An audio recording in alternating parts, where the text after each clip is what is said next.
Hello मेरे शेर शेरनियों, स्वागत है आपके अपने यूट्यूब चैनल मैथ फन पर। आप लोगों को पता ही है, एनटीपीसी का शिफ्ट वाइज सेट हम लोगों का चल रहा है।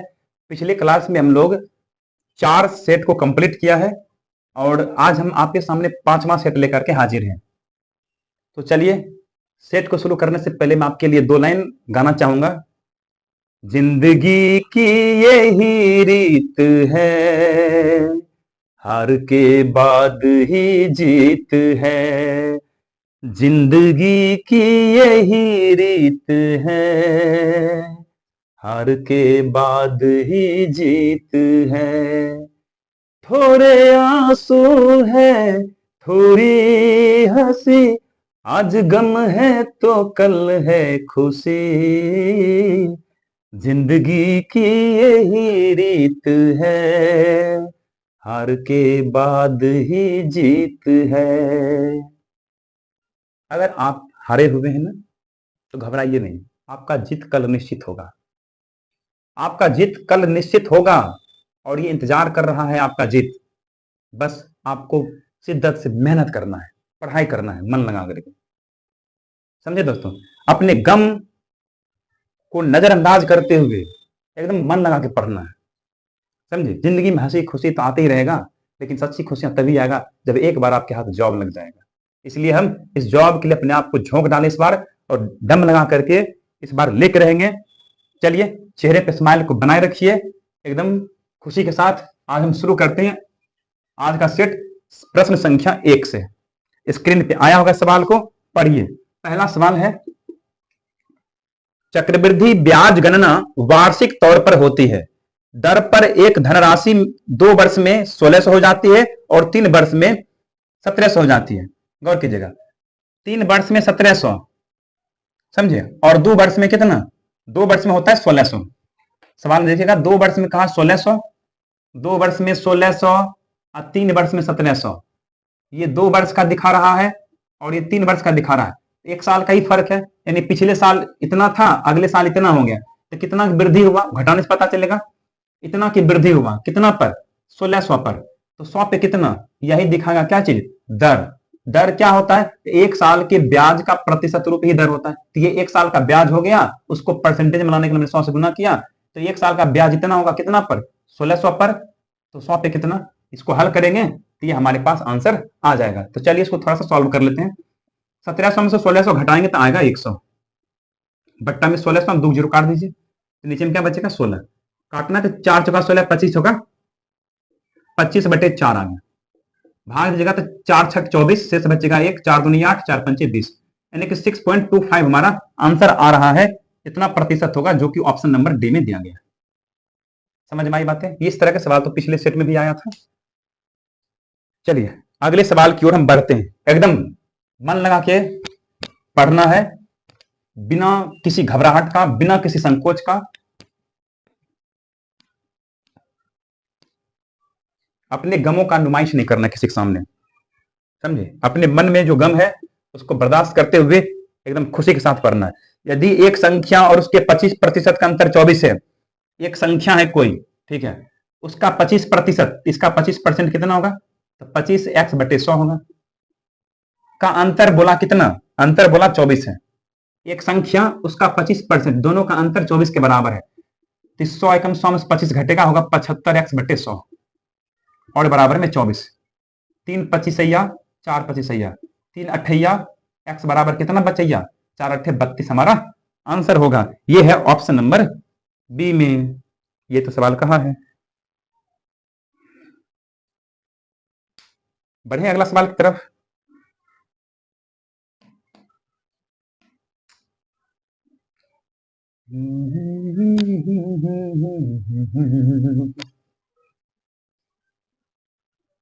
नेक्स्ट प्रश्न ये कह रहा है, एक समद्विबाहु त्रिभुज का आधार 8 सेंटीमीटर है और इसके समान भुजाओं में से एक 5 सेंटीमीटर है।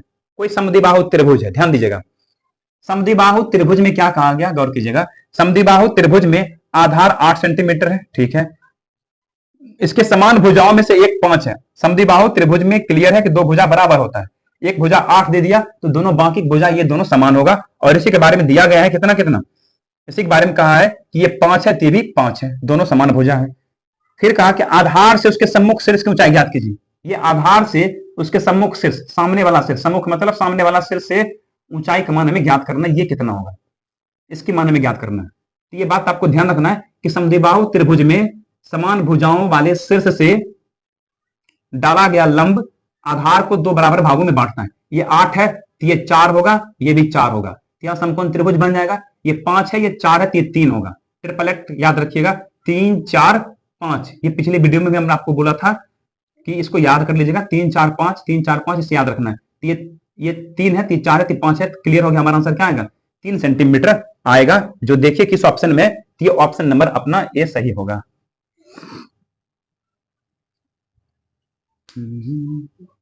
ये आपको ध्यान रखना पड़ेगा। एक दुकानदार ने 2 खिलौनों को प्रत्येक 990 में बेचा। एक दुकानदार है, वो खिलौना बेचने वाला है, खिलौना बेचता है कितना में, 990 रुपया में।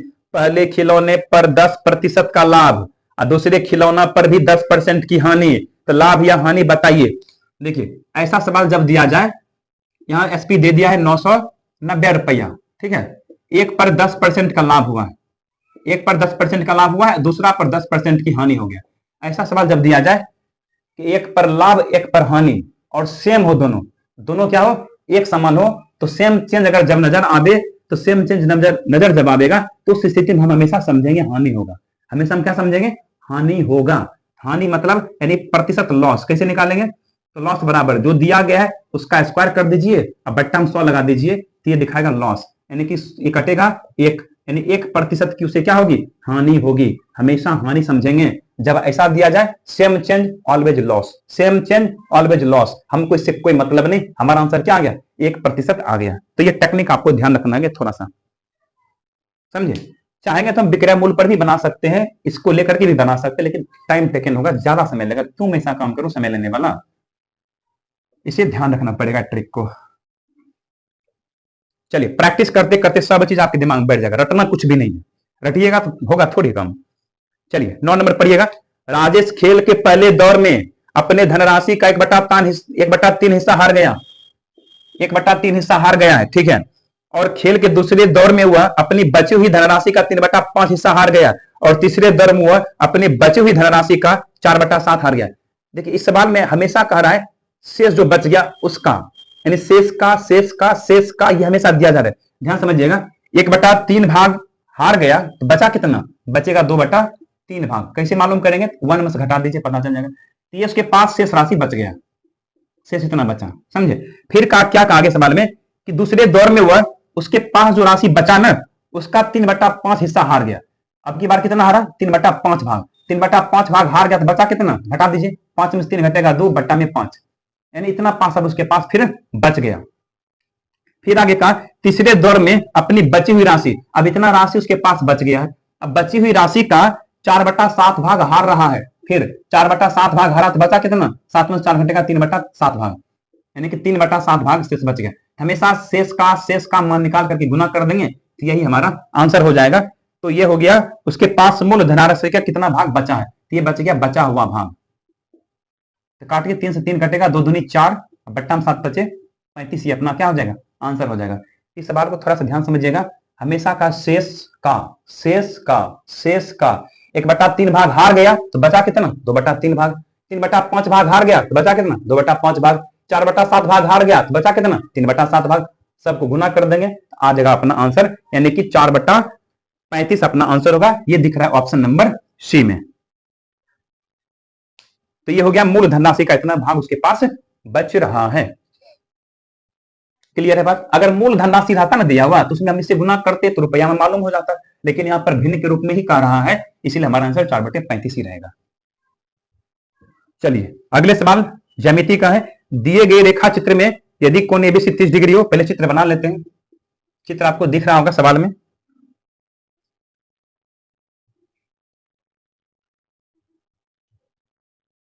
देखिए कुछ इस तरह का चित्र है, इसका नाम रख देते हैं ए बी सी डी, और ये कोण दिया हुआ है 30 डिग्री, और ये कोण दिया है 50 डिग्री, ये कोण पता नहीं, ये कोण है 25 डिग्री। और हमसे पूछा क्या, हमसे पूछा ए ई डी के मान बताइए, ए ई डी, अर्थात इस कोण के बारे में हमसे पूछे जा रहा है। ये कोण क्या होगा, ये हमसे पूछा जा रहा है, ध्यान दीजिएगा। कैसे इसमें सोचेंगे, ध्यान दीजिएगा। अगर हम इसको अभी नहीं देखें, इसको मत देखिएगा, अभी नहीं देखिएगा इसको, तो क्या ये बाहर कोण बन रहा है, ये त्रिभुज है एबीसी, एबीसी त्रिभुज में एक भुजा को बढ़ाने से यहाँ बहिष्कोण बना। ये जो बहिष्कोण का मान होता है ना, दो सुदूर अंतः कोणों के मान के बराबर होता है।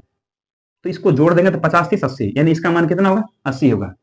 ठीक है, ये प्रमेय होता है कि त्रिभुज के बहिष्कोण दो अंतः अभिमुख कोणों के योग के बराबर होते हैं। तो ये कोण होंगे 50 30 80 के बराबर। अब देखिएगा इस त्रिभुज को, इस त्रिभुज को जब आप देखिएगा तो यहां से ये पाइएगा कि ये त्रिभुज में ये भुजा को बढ़ाया गया यहां तक, तो यहां से बहिष्कोण बना। तो ये जो बहिष्कोण बनेगा दो अंतः अभिमुख इन दोनों के योग के बराबर होगा। तो 80 + 25 करेंगे, तो 80 + 25 करने से हमारा यह आंसर आ जाएगा। आंसर होगा 5 8 2 10, यानी 105 डिग्री अपना आंसर होगा। देखिए इसका किस ऑप्शन में है, ये है ऑप्शन नंबर ए में। तो ये ज्यामिति का बेसिक कॉन्सेप्ट का सवाल है, आप इसे ध्यान रखना है। देखिएगा 15 नंबर का सवाल, ये बहुत सारा यहां से यहां तक लिखा गया है, ये सरलीकरण का सवाल है।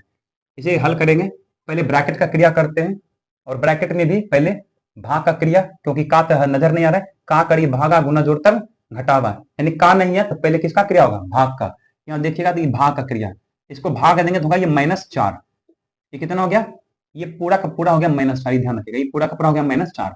यहाँ देखिएगा ये 3 + 4 7, 7 + 2 9, तो 9 में से 4 घट जाएगा तो हो जाएगा 5, यानी कहने का मतलब ये ब्रैकेट की क्रिया होकर हो जाएगा 5। ठीक है, इसी तरह से आगे बढ़ते हैं। 8 7 56 1 57, 57 में जब 19 से भाग दीजिएगा तो कितना होगा 3, यहाँ गुना का सिंबल है तो गुना का सिंबल देंगे। अब इस ब्रैकेट की क्रिया कर लेते हैं इधर से। ये देखिए ये क्या है, 5 3 8, 8 में से 4 घटेगा 4, ये देखिए क्या है 9 चौका 36, तो 17 में से 36 घटेगा तो होगा -19, यानी कि प्लस -19, ये हो गया, ये बड़ी ब्रैकेट का काम हो गया। अब इसको हल करेगा क्या होगा, ये होगा -15, ये हो गया -15, कि हम -15 लिख देते हैं यहाँ पर, यहाँ पे -15 लिखाएगा। तो अब इसको करेंगे कैसे, ये प्लस माइनस माइनस 15 तिया 45, तो 45 में से 5 घटेगा कितना होगा 74, ये माइनस में आएगा, ध्यान से कीजिएगा थोड़ा सा, ये आप इस जल्दबाजी में गलत भी कर सकते हैं, ये माइनस में आएगा क्योंकि बड़ा 45 है तो -40 होगा, ऑप्शन नंबर बी अपना सही होगा।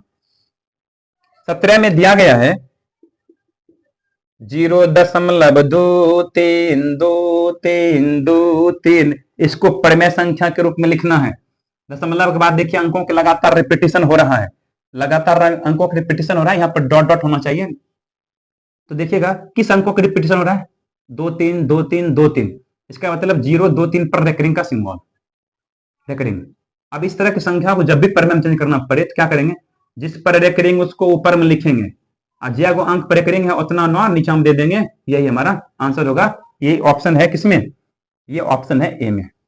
जितने अंकों पर रेकरिंग उसको ऊपर में, और जितने अंक पर रेकरिंग, 2 अंक पर रेकरिंग है तो 2 गुना नीचे में आएगा, यही हमारा आंसर होगा।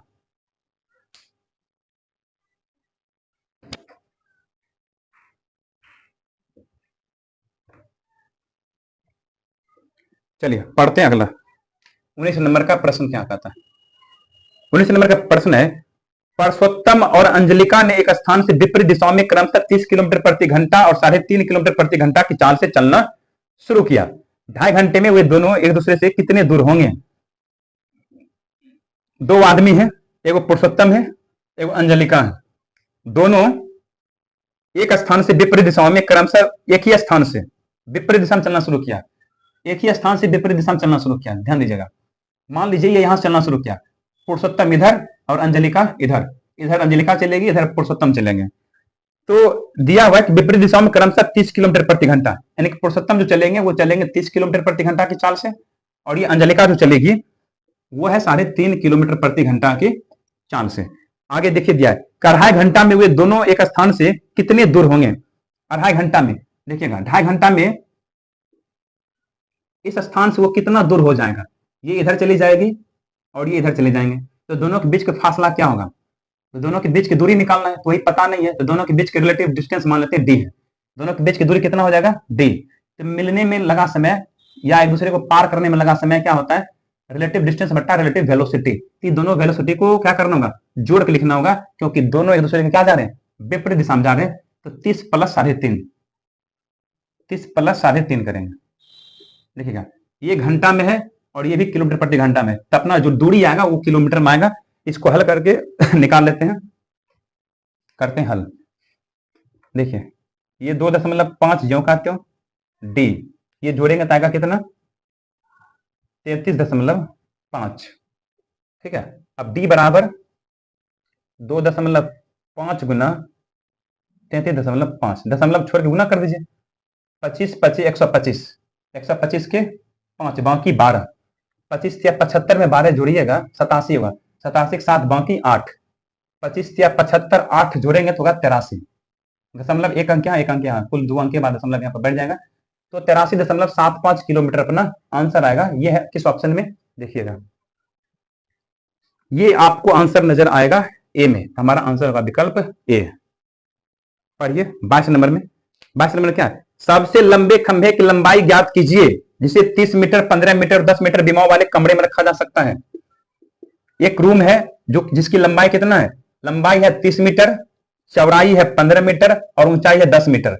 ये जो दिया गया है ये घनाभाकार कमरा है, और घनाभाकार कमरा में जब हम कुछ भी रखेंगे तो सबसे लंबे चीज कहां रखेंगे, लंबे चीज को हम रख पाएंगे विकर्णवत, कोना कोने अगर रखेंगे ना तो विकर्णवत हम सबसे लंबी चीज को रख सकते हैं।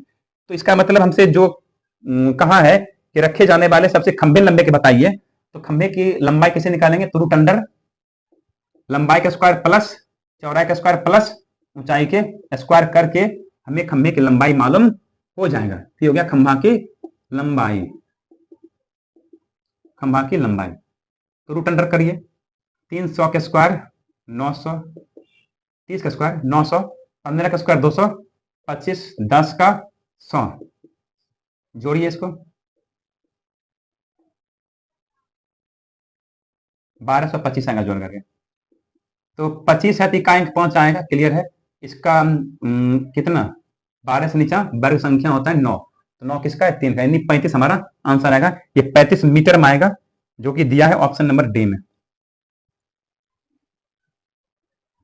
दो पासों को एक साथ फेंका गया और उस पर अंकित संख्याओं के योग को नोट किया गया। दो पासा है, दोनों पासा को एक बार फेंकते हैं और फेंका गया, उस पर अंकित संख्याओं के योग को नोट किया गया। योग के 12 होने की प्रायिकता क्या होगी, जैसे दो पासा को फेंकेंगे तो दो पासा को फेंकेंगे तो टोटल परिणाम क्या होगा 6 गुना 6 होंगे, टोटल परिणाम ये होंगे। तो कहा क्या कि जब दो दो का परिणाम होगा, जैसे 1 2 2 3 इस तरह जो परिणाम होंगे, इसमें से वैसा कौन होगा जिसको जोड़ करके 12 होंगे, तो मात्र यही होंगे जिसको जोड़ करके 12 होंगे। 6 + 6 करके ही 12 आएगा, और किसी जोड़ करके 12 नहीं आएगा, क्योंकि पासा पर 1 से लेके 6 तक ही लिखा रहता है। तो मैक्सिमम आएगा तो 6 आएगा, एगो पर 6 आएगा, दोनों पे 6 6 आएगा, यानी कि 6 6 आने वाला जो डाटा होगा एकमात्र होगा, एगो होगा कुल कितना में 36 में, तो आंसर आएगा 1/36। यह है ऑप्शन नंबर अपना किसमें, ऑप्शन नंबर डी हमारा आंसर हो जाएगा। तो कुल मिलाकर के देखिएगा इस तरह के जब डाटा बनेगा तो कुल 36 को बनेगा, 36 में से एकमात्र यही ऐसा है जिसको जोड़ करके 12 आएगा, बाकी किसी में 12 नहीं आएगा। तो ये एगो है कुल कितना में 36 में, आंसर होगा अपना 1/36। वह सबसे छोटी संख्या कौन सी है जिसमें 3 जोड़ने पर 27 35 25 और 21 से पूर्ण रूप से विभाज्य हो जाएगी। 27 35 25 और 21 से पूरा पूरा कटना चाहिए। इन सब से कटने का मतलब हो गया इसके एलसीएम से कटना चाहिए। इसका मतलब हमें इसका पहले एलसीएम मालूम करना है। एलसीएम निकाल लेता हूं, 2 से तो डिवाइड होने वाला है नहीं। सबसे पहले हम किससे लगा देता हूं भाग, 3 से। 3 9 27, 35 में नहीं लगेगा, ज्यों का त्यों लिख दीजिए। 3 7 21, 3 से नहीं लगाना है, 5 से करिए। 5 7 35, 25 25, 7 से हो गया, 7 से एक बार में लगेगा। अब गुना कर लेते हैं, 5 या 15, 15 7 105, 15 7 105, 105 में 5 गुना करिए और फिर 9 से गुना करिए लास्ट में। 25 25 के 5 बाकी 2, 5 एकम 5 गुने 9, 9 25 45 5 बाकी 4, 9 2 28 2 बाकी 2, 9 25 45 2 47, यानी कि 47 और 25 एक ऐसी संख्या है जो इन सबसे कट जाएगा।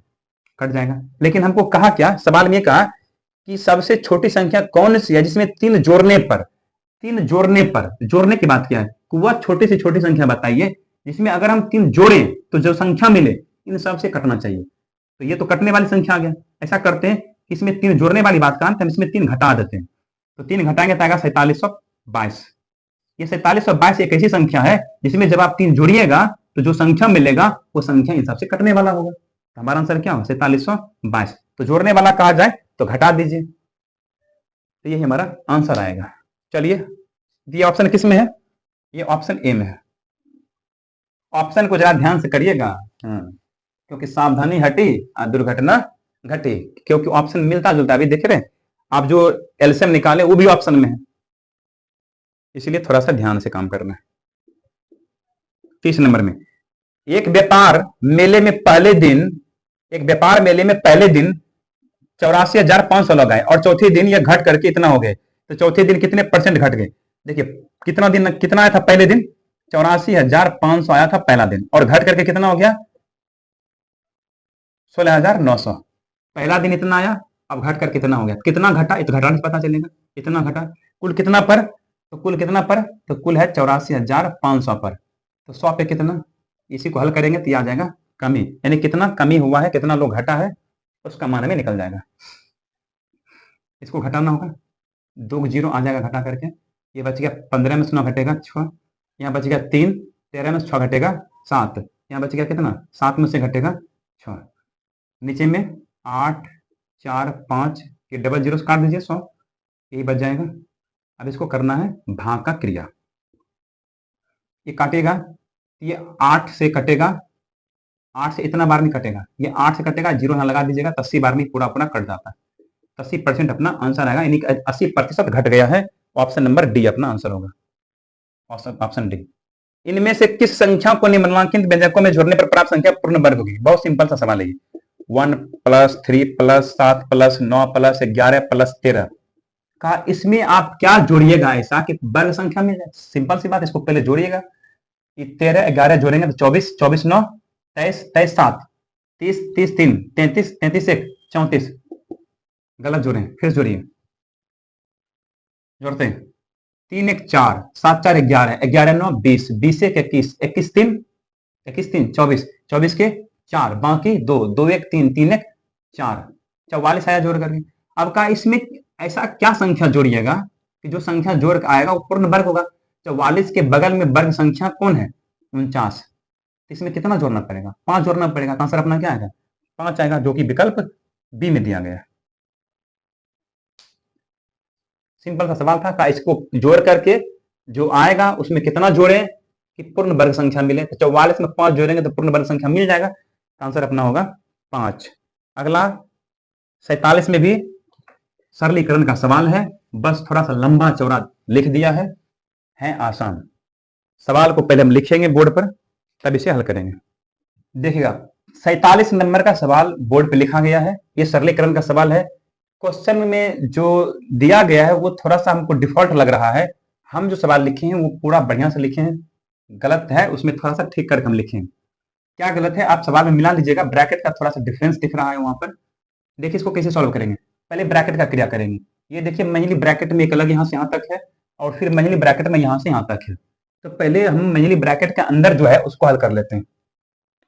मंझली ब्रैकेट के अंदर ये छोटी ब्रैकेट के मान दिया गया, ये भी छोटी ब्रैकेट में हल करते हैं। पहले कैसे करेंगे, देखिए 14 तिया 42, तो 65 4 69 1 70, 70 में 3 घटेगा 67, हो गया 67 प्लस ये देखिए क्या है 9 से 63 2 65, 65 में 3 13 से भाग देंगे तो होगा ये 5। ठीक है, यहाँ लगा देंगे मंझली ब्रैकेट, क्योंकि मंझली ब्रैकेट के अंदर क्या किया गुना, फिर मंझली ब्रैकेट है। ये देखिए 65 और 7 होगा 72, 72 में जब 19 घटाइएगा तो होगा 53, होगा 53 प्लस यहाँ देखिएगा 39 × 195 होता है। 195 में हम जब 19 घटाते हैं तो 176 आता है, माइनस 176 कि माइनस प्लस कर दीजिए, माइनस सीधा यहाँ पर माइनस 176। ठीक है, बट्टा में क्या है 369, इसको बट्टा में लिखेंगे 369। अब इसको जोड़ेंगे 67 और 5 जोड़ेंगे तो होगा 72 गुने, इसको घटाएंगे तो क्या लिखेंगे, इसको घटा करके 6 में से 3 घटेगा 3, ये 7 में से 5 घटेगा 2, 1 का 1 यानी माइनस 128। अब बट्टा में 369, जब इसको काटिएगा तो ये 3 बार में घटेगा, ये 3 से 24 बार में घटेगा, ये माइनस यहाँ बच रहा है तो हमारे पास -24 आएगा आंसर, जो कि ऑप्शन नंबर डी में दिया गया। तो थोड़ा सा सवाल में जो है ना मिस्टेक हमको लगा ब्रैकेट का, तो ब्रैकेट को ठीक कर लीजिएगा। पढ़िए अगला सवाल पढ़िए, ऊर्जावान रहिए हमेशा। चलिए सवाल ये कह रहा है कि यदि माध्य 40 है और मानक विचलन 4 है तो विचलन गुणांक बताइए। देखिए माध्य कितना दिया 40 और मानक विचलन दिया है 5, तो 5 है 40 पर तो 100 पे कितना, यही होगा विचलन गुणांक। ऐसे हम निकालेंगे, विचलन गुणांक का फॉर्मूला होता है कि मानक विचलन बट्टा माध्य अगुना 100, मानक विचलन बट्टा माध्य गुने 100। 5 अट्ठे 40, 2 चौका 8, 25 चौका 100, 25 बट्टा 2, 25 बट्टा 2 करेंगे तो 12.5 आएगा, जो कि ऑप्शन किसमें दिया गया है, जो कि ऑप्शन है बी में। तो बस ये फॉर्मूला को ध्यान रखना है। ये क्या है, ये है दिया हुआ मानक विचलन, समझे, मानक विचलन, और बट्टा में ये क्या है माध्य, और गुना 100 कर देने से आ जाएगा। 50 नंबर का जो प्रश्न है ना वो ग्राफ का प्रश्न है। दिए गए चार्ट में 5 वर्ष की अवधि के लिए 2 बैंक है ए और बी द्वारा जमा की जाने वाली धनराशि दिया गया है। बैंक ए और बी, सवाल में थोड़ा मिसप्रिंट है, दोनों बैंक ए ही दिखाया गया है और ग्राफ भी जो है ना दोनों ब्लैक रंग से ही दिखाया गया है। इसमें पता ही नहीं चल पा रहा है कौन सा है नहीं है, तो मैं अपने तरह से अंदाज पे बता देता हूं। 3 नंबर में देखिएगा, 3 नंबर 3 यानी कि 3 वर्ष में जो है ना, एक है 10% पर ग्राफ और एक है 8.5% पर ग्राफ। तो दोनों में फर्क कितना होगा, तो रेट जो फर्क होगा ना वो रेट फर्क होगा 1.5% का, 1.5% का फर्क है। यानी कि टोटल मूलधन है 23 लाख, 23 लाख और 1.5% की दर से ब्याज क्या निकलेगा, ये निकलेगा दशमलव हटाएगा बट्टा में पर 0 आ जाएगा, 3 0 से 3 0 कट जाएगा, ये 15 या 45 के 5 बाकी 4, 15 दूना 30 4 34 और 2 0 आ जाएगा नीचे में, 34,500 अपना आंसर होगा, जो कि दिखा है विकल्प बी में। ठीक है, ये ग्राफ का सवाल था। चलते हैं अगले हम 56 की ओर। 56 में दिया है 2 संख्याओं का योगफल 20 है और उनका अंतर 2.5 है, तो इन संख्याओं का अनुपात क्या होगा, हमें ये बताना है। 2 संख्या का योगफल यानी x प्लस वाई बराबर मान लीजिए 20 है और दोनों का अंतर मतलब x माइनस वाई बराबर 2.5 है, तो इन संख्याओं का अनुपात क्या होगा, अर्थात हमसे x अनुपात y का मान पूछा जा रहा है। देखिए x का मान निकालना है तो क्या कीजिए, इन दोनों को जोड़ के 2 से भाग दे दीजिए, 20 प्लस 2.5/2 कर दीजिए, और y का मान निकालना है तो इन दोनों को घटा करके कर दीजिए, तो 20 में से 2.5 घटा देते हैं, बट्टा में 2 कर देते हैं। ये ट्रिक है, थोड़ा सा ध्यान रखना है। क्या x प्लस वाई का मान इतना, x माइनस वाई का मान इतना। अब ये 2 चर वाले रैखिक समीकरण से हल करके भी आप मान निकाल के रख सकते हैं, लेकिन अगर हम कुछ टेक्निक अप्लाई करें तो तुरंत हो जाएगा। अगर x का मान निकालना है ना तो क्या कीजिए, इन दोनों को जोड़ के 2 से भाग दे दीजिए, और y का मान निकालना है तो इन दोनों को घटा के 2 से भाग दीजिए, तो ये x का मान हो जाएगा, ये y का मान हो जाएगा। देखिए इसको कैसे सॉल्व करेंगे, ये होगा 22.5 बट्टा में 2, और ये होगा कितना, घटाइएगा तो होगा 17.5 बट्टे में 2, ये 2 से 2 कट जाएगा, दशमलव बढ़ा दीजिए, इसको लिखेंगे 25 में 225, 25 में 225, और इसको लिखेंगे 25 7 175, 25 कटेगा, आंसर अपना आएगा 9:7। तो 9:7 किस ऑप्शन में देखिएगा, 9:7 किस ऑप्शन में है, ये 9:7 है, ऑप्शन नंबर डी अपना सही आंसर होगा। तो ये कॉन्सेप्ट आपको ध्यान रखना पड़ेगा थोड़ा सा। दिए गए आरेख से पहले 3 वर्ष में बिक्री करों की कुल संख्या का अंतर ज्ञात कीजिए। इसमें भी मिस्टेक है सवाल में, देखिएगा शुरू के 3 वर्ष और अंतिम के 3 वर्ष दोनों का अंतर पूछा है। शुरू के 3 वर्ष में देखिएगा 150, ये वो है 100, दूसरा है 250 पर, ये शुरू के 3 वर्ष 2013 2014 2015। फिर निकालते 2016 में कितना है, 2016 में 100 पर, 2017 में है 300 पर, और 2017 में भी है 300 पर। ये अंतिम के 3 साल, ये शुरू के 3 साल, जोड़ी कितना आता है 0 0, 5 5 10 शून्य बाकी 1 1 1 2 1 3 2 500 आ गया, ये जोड़िए 301 400 3 700, दोनों का अंतर पूछा, का अंतर कितना है 200 का आंसर है। ये किस ऑप्शन में है, ये ऑप्शन नंबर बी अपना सही होगा।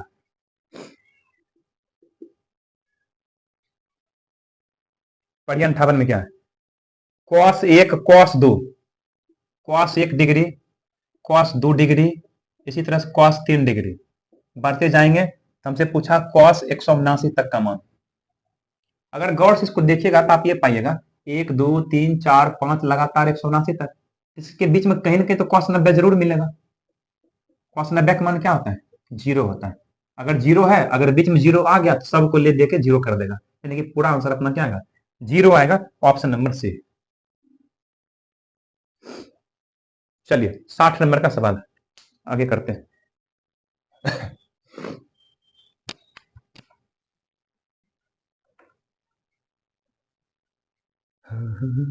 पढ़िएगा, 60 नंबर में दिया गया है, सुनीला के पास रोटियां बनाने के लिए, सुनीला के पास रोटियां बनाने के लिए कितना आटा है? 9.1/4 kg आटा है। ये क्या नंबर का है? 60 नंबर का। यदि रोटी की रेसिपी में लिखा है कि उसे रोटी के लिए एक पेड़ा बनाने के लिए 1.1/8 आटे की आवश्यकता होती है, तो वो कितने पेड़े बना सकती है? पेड़े समझते हैं, जिसको लैया बोलते हैं। घर में हम लोग रोटी पकाते हैं तो रोटी पकाने से आप देखते होंगे गोल करते हैं, तो गोल करने वाले को हम लैया कहते हैं, उसी को यहाँ पर पेड़ा कहा गया। तो एक लैया बनाने के लिए 1.1/8 kg चाहिए। देखिए टोटल आटा इतना है, एक लैया बनाने में इतना आटा लगेगा, तो कितना लैया बनेगा? भाग देख पता चलेगा। इसको भाग दीजिए, आंसर आ जाएगा।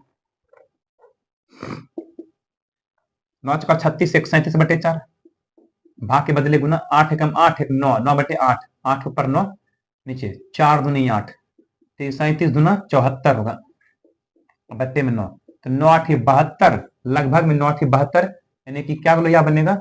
लगभग 8 गो लोई बनेगा। किस ऑप्शन में है? Option number D. लगभग में कहा तो अपना आंसर डी होगा। टोटल आटा इतना है, एक लोई बनाने में इतना लगेगा, तो कुल कितना लोई बनेगा? 8 गो बनेगा। भाग देके पता चलेगा। अगले सवाल पढ़िएगा, 61 नंबर का सवाल देखिए, ये अलजेब्रा का सवाल है।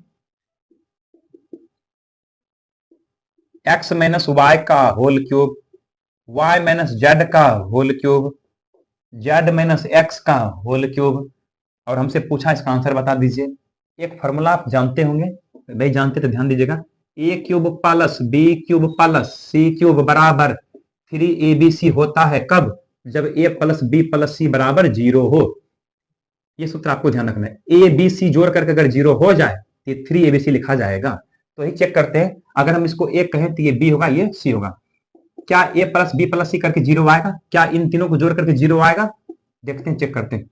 x plus Y, Y minus Z plus Z minus X, इन तीनों को जोड़ते हैं, क्या 0 आएगा? Plus X minus X plus Y minus Z plus Z, answer मतलब 0 आ गया जोड़ करके। अगर 0 आता है तो हम क्या लिखेंगे? 3abc लिखेंगे। तो 3 a की जगह पर क्या है? x माइनस वाई, b की जगह पर y माइनस जेड, c की जगह पर z माइनस एक्स। यही अपना आंसर होगा जो दिया हुआ है ऑप्शन सी में। चलिए अगला सवाल है 63 नंबर का। cos 12 degree plus cos 84 degree plus cos 168 degree plus cos 96 degree. देखिएगा, ये दोनों एक दूसरे के साथ और ये दोनों एक दूसरे के साथ कर देते हैं। तो cos 12 को क्या लिखेंगे? cos 12 को लिख सकते हैं cos 180 माइनस थीटा, 180 माइनस 168। अगर cos 12 को ऐसे लिखेंगे तो कोई दिक्कत? 180 में से 168 घटेगा तो 12 ही बचेगा। प्लस cos 84, cos 84 को हम लिख सकते हैं cos 180 माइनस 96। बिल्कुल, ये जो का उसको लिख दीजिए cos 168 प्लस cos 96। देखिए cos 180 माइनस थीटा, तो cos थीटा ही होगा, 168 होगा। लेकिन ये किस क्वाड्रेंट में होगा? 180 से कम है तो सेकंड क्वाड्रेंट में होगा, ये माइनस में होगा।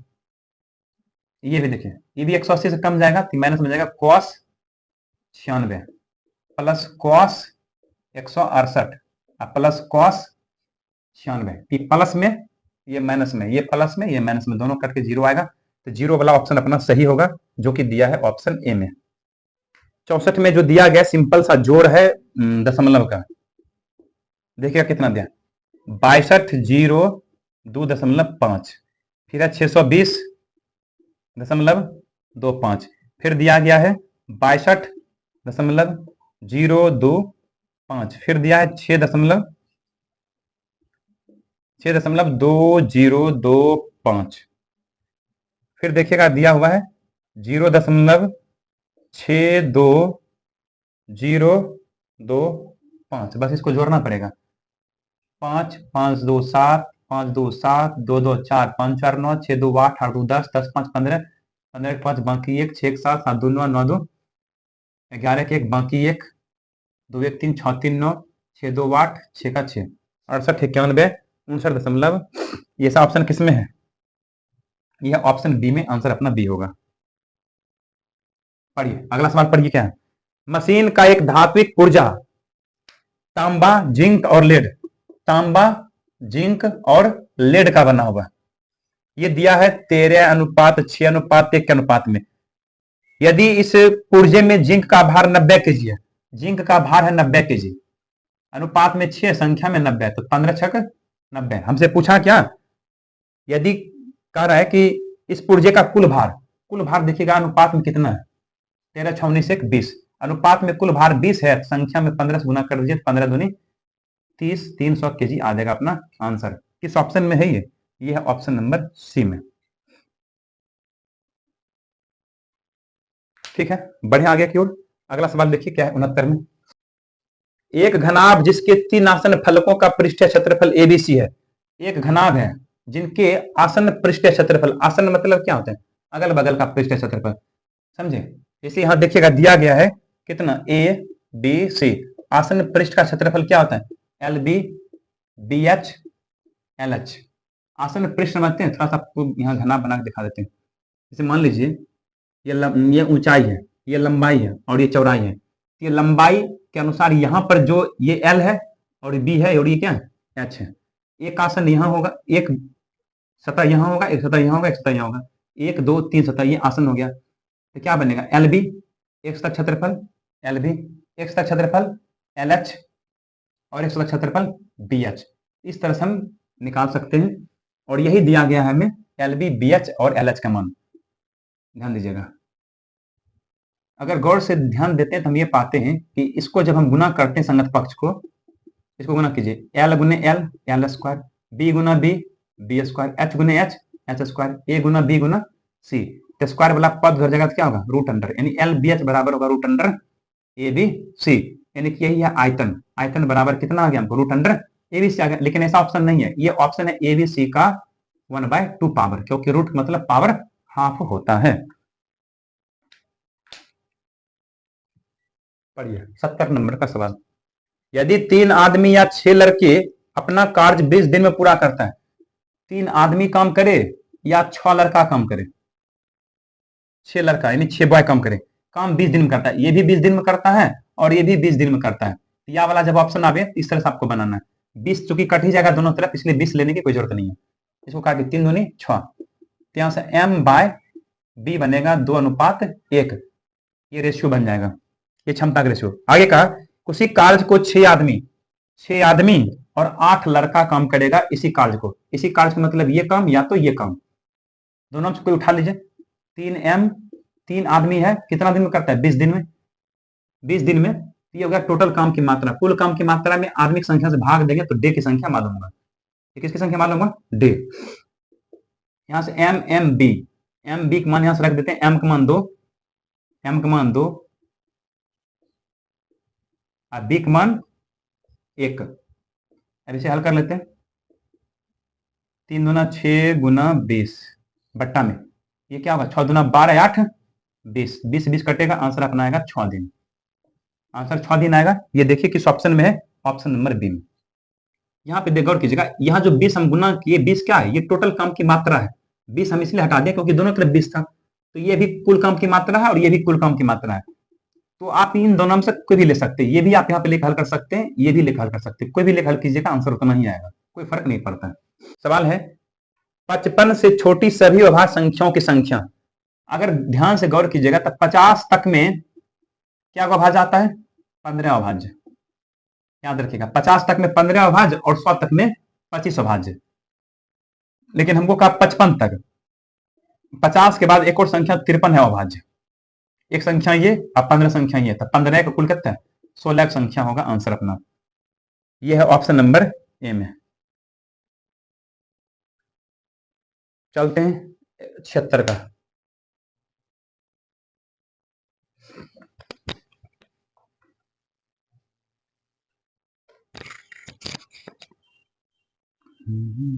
पढ़िए, 76 में है, एक वस्तु को 138 में बेचने पर दुकानदार को 8% की हानि हुई। 138 में बेचा तो 8% की हानि हुई, तो लाभ 4% कमाने के लिए वस्तु को कितना बेचना होगा? 8% की हानि हुआ तो 100 ऊपर कीजिए, 8% हानि मतलब 100 पे 8 की हानि मतलब 92 नीचे। ये उल्टा गुना कर दिया 8% का, 8% मतलब कितना? 92 बटे 100। इसको उल्टा के गुना करेंगे तो ये आएगा क्रय मूल्य। ये क्या दिखाता है? क्रय मूल्य को दिखाता है। फिर कहा इसी को अगर हम बेच रहे हैं कितना में?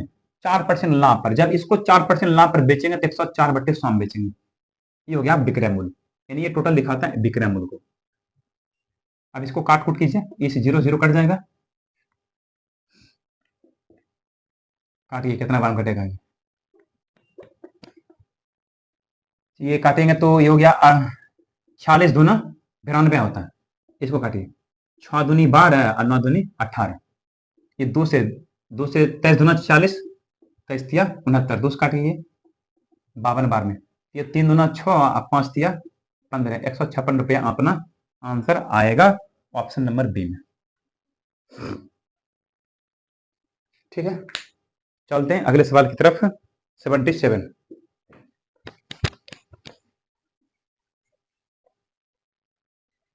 पर ये 77 नंबर का, दी गई आकृति में x का मान ज्ञात कीजिएगा। आकृति दिया गया है, चित्र में देखिएगा, वहां पे दिखा रहा है आपको।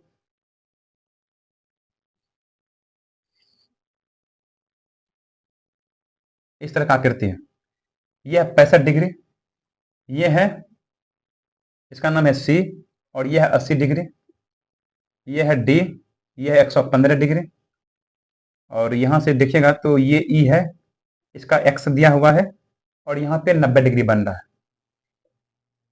हमसे एक्स का मान पूछा है, गौर कीजिएगा।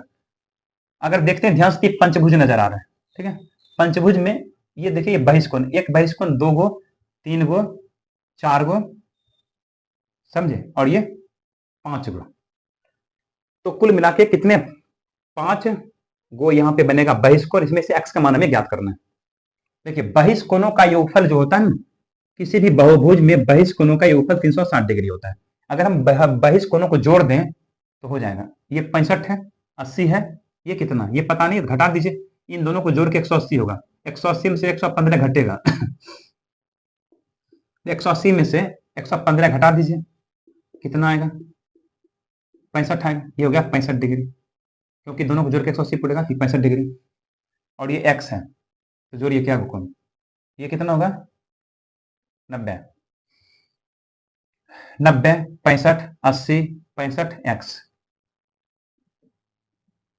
90 प्लस 65, देखिएगा 65 यहां भी है, 65 यहां भी, 2 बार है तो 2 से गुना कर दीजिए, ठीक है।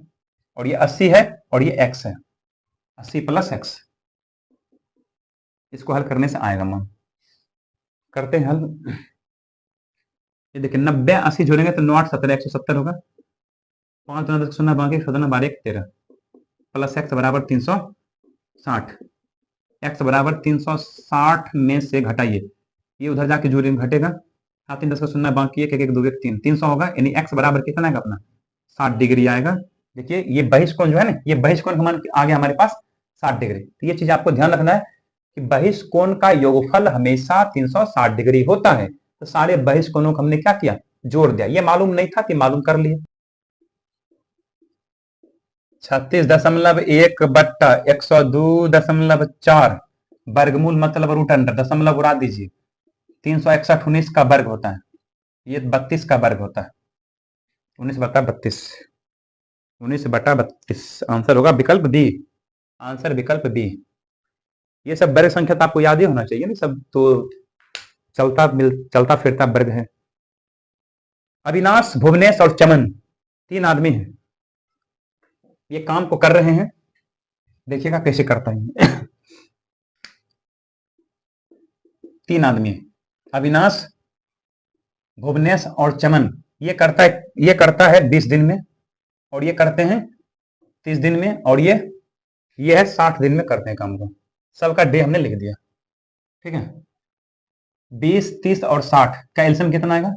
60 आएगा, यानी कि 60 यूनिट टोटल काम है। ये बात आपको ध्यान रखना है कि 60 यूनिट टोटल काम की मात्रा है। ये एक दिन में कितना करेगा? तो 20 या 60 यूनिट। एक दिन में करेगा 3 यूनिट। ये एक दिन में करेगा 30 दूनी 60, 30 यूनिट, 2 यूनिट। ये करेगा एक दिन में 1 यूनिट, ठीक है। अब आगे पढ़िए क्या कहता है। अविनाश को उसी काम को पूरा करने में कितने दिन लगेंगे यदि भुवनेश और चमन हर तीसरे दिन उसकी सहायता करे? मतलब कि शुरू के 2 दिन अविनाश अकेले काम करता है, उसके बाद तीसरा दिन भुवनेश और चमन शामिल हो जाता है, फिर अगला दिन 2 दिन अकेले काम करता है, फिर तीसरा दिन भुवनेश और चमन साथ हो जाता है। मतलब ये इस तरह से काम चलते रहता है और काम को कंप्लीट करता है। हम क्या करेंगे, शुरू से यहां से उठा लेते हैं। देखिएगा, ए 3A, यानी कि अविनाश 3 दिन काम करता है। अविनाश 3 दिन में कितना यूनिट काम करेगा? अविनाश 3 दिन में, ध्यान दीजिएगा, 3 दिन में 3 या 9 यूनिट काम करेगा। अब भुवनेश एक दिन में 2 यूनिट करता है, और चमन एक दिन में 1 यूनिट करता है। तो 9 2 11 1 12 यूनिट, यानी कि 3 दिन में कितना काम होगा? 12 यूनिट काम होगा। ये 12 से इसमें भाग दीजिए, 12 पंचे 60, इसी 5 से गुना कीजिए, 5 तिया 15, अपना आंसर आएगा। ये देखिए किस ऑप्शन में है, ये है ऑप्शन नंबर अपना सी में। बात समझे? तो हम देख लिए सबसे पहले 3 दिन में कितना काम किया था। 3 दिन में इन्होंने किया 12 यूनिट, तो 12 से भाग देंगे तो 5 बार में कटेगा, इसी 5 से इसमें गुना करेंगे, 5 तिया 15 दिन, आंसर आएगा ऑप्शन नंबर सी में दिख रहा है।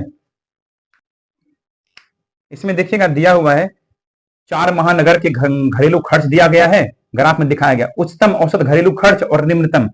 उच्चतम देखिए, जो सबसे ज्यादा लंबा होगा वो उच्चतम है, वो दिया है 120 पर 30, 120 पर 30, और सबसे न्यूनतम जो है 11 पर 40, 1 2 3 40।